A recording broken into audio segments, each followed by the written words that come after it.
Hans, would you mind describing maybe 2 or 3 key turning points in your career? And then what advice would you give young people that are considering telecom as a career versus maybe going to work for a Google or Netflix or one of these over-the-top type service providers? Why would they come to work for Ericsson? If I start why they should come to Ericsson, I think the big difference with us is we're in 180 countries. We touch every country in the world. We are a part of developing internet in any country in the world. We are part of the infrastructure and the country as such. We have employees in basically all those countries. That's an opportunity that very few companies in the world can give. And we are part of something good that's going to impact people, businesses, and society. And that we're now starting to see. And I think that is, for me, the most important and the most fantastic with Ericsson.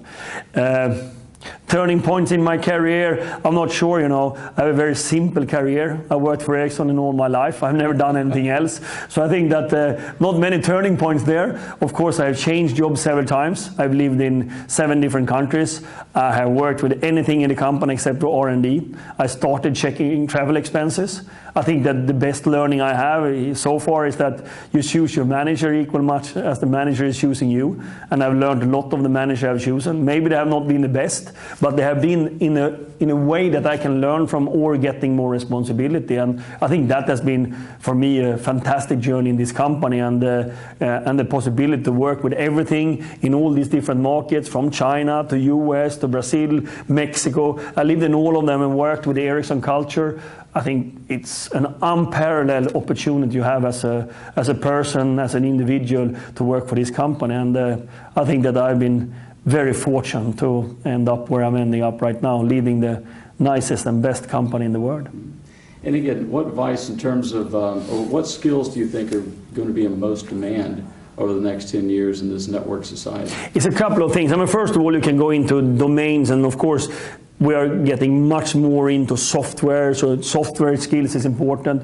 Another is that our service business is increasing a lot, and that we are using scale, tools, method, and process all around the world. We need people that really can systemize and improving that.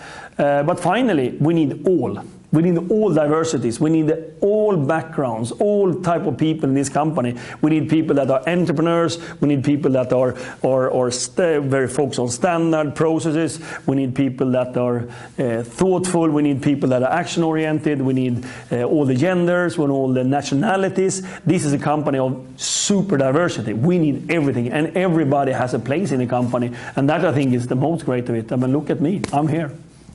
Thank you very much. Thank you. Thank you. Appreciate it.